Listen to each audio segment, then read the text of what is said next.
A CEO always left before dinner. Until an 8-year-old asked one heartbreaking question. Every evening at exactly 5:30, the most powerful man in the city did something that nobody in his company understood. He would stop whatever meeting he was in, close the file in front of him, and walk out of the glass doors of his office without looking back. It did not matter if millions of dollars were at stake. It did not matter if his board members were waiting for his signature or if an important deal was about to collapse. At 5:30, he left. Always. People assumed he was arrogant. Some thought he was secretly meeting someone. Others whispered that perhaps the CEO of Westbridge Holdings had a hidden family somewhere outside the city. But nobody knew the truth.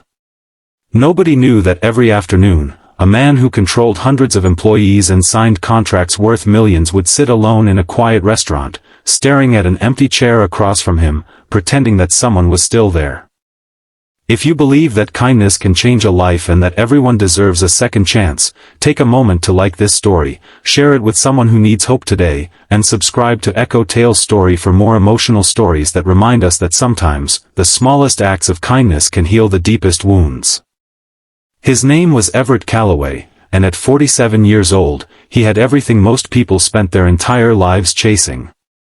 He owned a beautiful house on the edge of the city, drove a black luxury car, wore expensive suits, and had built Westbridge Holdings from a tiny office into one of the most successful companies in the region. His employees respected him, his competitors feared him, and newspapers often called him a genius businessman. But there was one thing money could never buy Everett. Time. Years earlier, Everett had been married to a woman named Maribel, a warm-hearted school librarian who had loved simple things.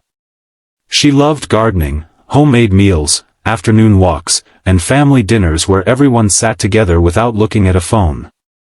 Everett had once loved those things too. But as his company grew, his priorities slowly changed. One late meeting became two. One missed dinner became a week. One business trip became a lifestyle. Then came the day Everett promised he would be home before dinner. It was a bright Tuesday afternoon.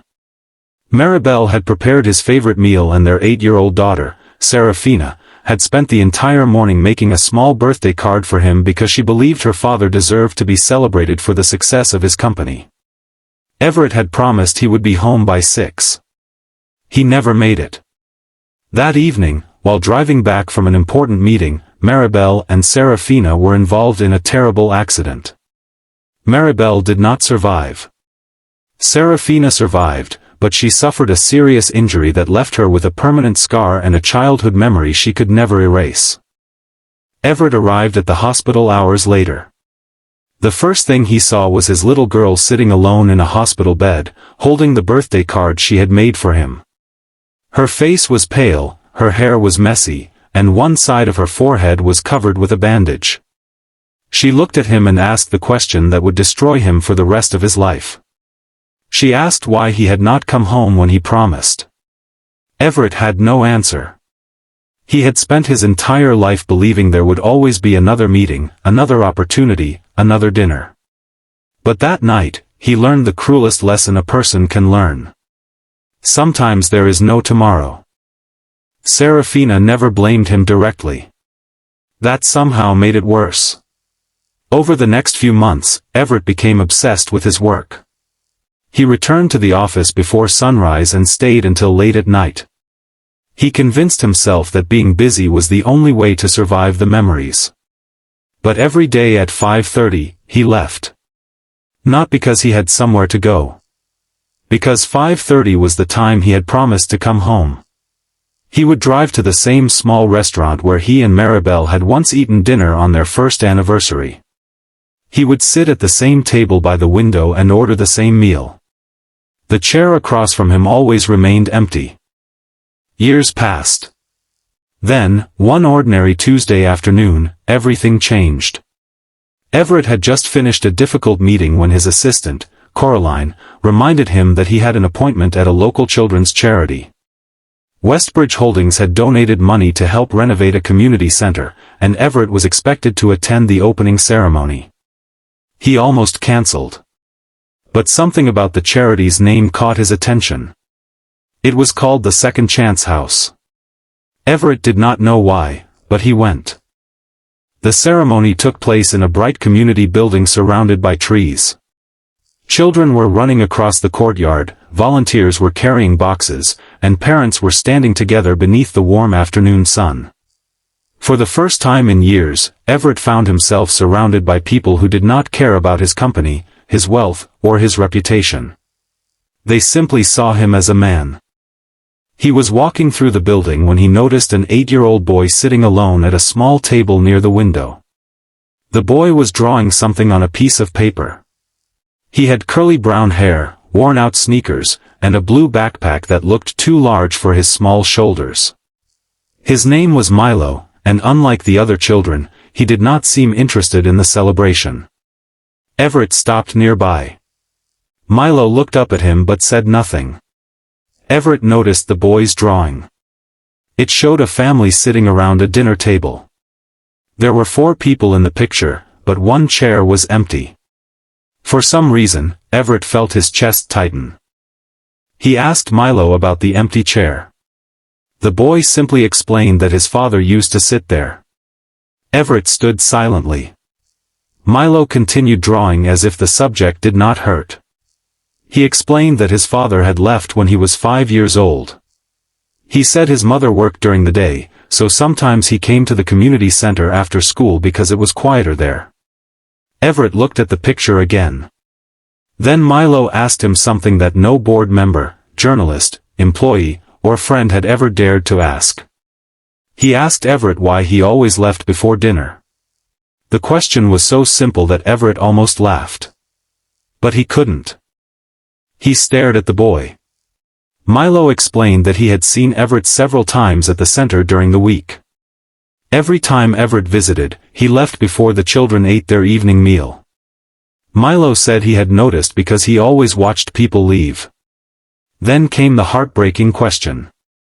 Milo asked if Everett was afraid that if he stayed for dinner, someone would notice that he was lonely. Everett felt as though the entire room had disappeared. For years, he had hidden behind meetings, contracts, expensive cars, and a carefully controlled schedule. He had convinced everyone that he was too busy to stay. But an 8-year-old boy had looked directly through every wall he had built around himself. Everett sat down beside him. For the first time in years, he admitted something he had never said aloud. He admitted that he was afraid of dinner because dinner reminded him of the people he had lost. He admitted that every empty chair felt like a punishment. He admitted that he had spent years trying to become successful enough to forget his failures, only to discover that success could not erase regret. Milo listened quietly. Then he did something that Everett would remember forever. He took his drawing, turned it around, and added another person to the empty chair. It was a small stick figure with a suit. Milo told Everett that the chair did not have to stay empty. Everett stared at the drawing. Something inside him broke. Not in a painful way this time. In a way that finally allowed him to breathe. That afternoon, Everett stayed. He ate dinner with the children. The food was simple. The table was noisy. Someone spilled juice. Another child laughed so loudly that everyone turned around. Everett's expensive suit got a small stain on the sleeve. And for the first time in 17 years, he did not care. He laughed. A real laugh. The next morning, Everett returned to the office and did something nobody expected. He changed his schedule. He told his assistant that no meeting should ever be placed during the hours when employees were supposed to be with their families. He introduced flexible working hours, family leave, and a policy that encouraged managers to leave on time whenever possible. At first, the board members were furious. They argued that business could not run on emotions. Everett listened.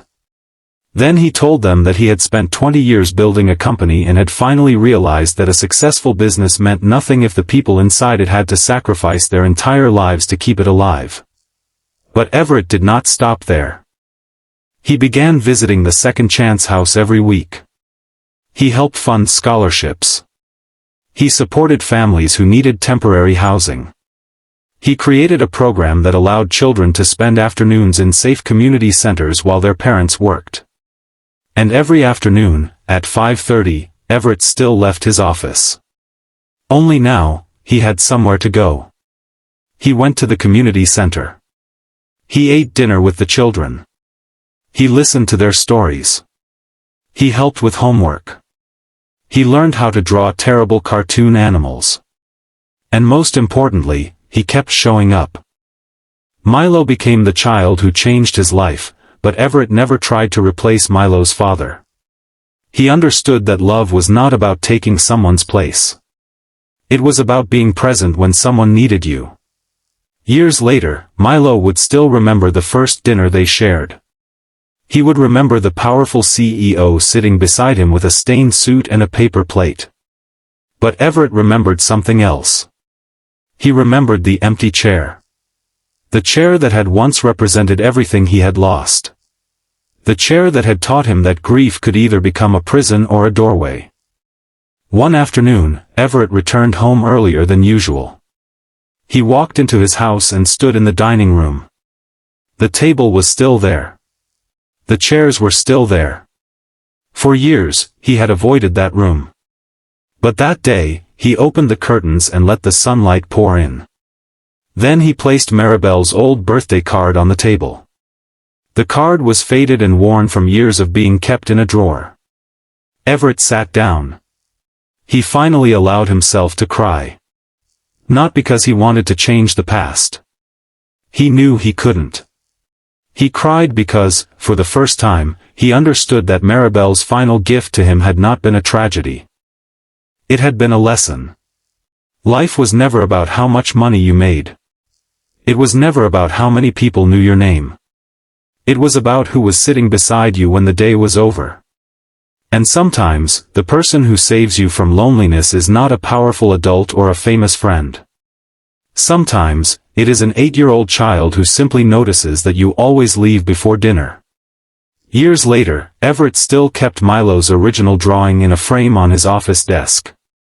The picture had become a little faded, but the 4 chairs were still visible. And that empty chair was no longer empty. Because Everett had finally learned the truth he had spent half his life running from. You cannot always go back and fix the moment you missed. You cannot bring back the person you lost. You cannot erase every regret.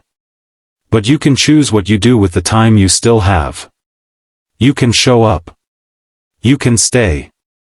You can sit beside someone who feels forgotten. And sometimes, staying for one dinner can become the beginning of an entirely different life. If this story touched your heart, please take a moment to like the video, share it with someone who may need this message, and subscribe to Echo Tale Story. Your support helps these stories reach people who might be silently carrying their own empty chairs.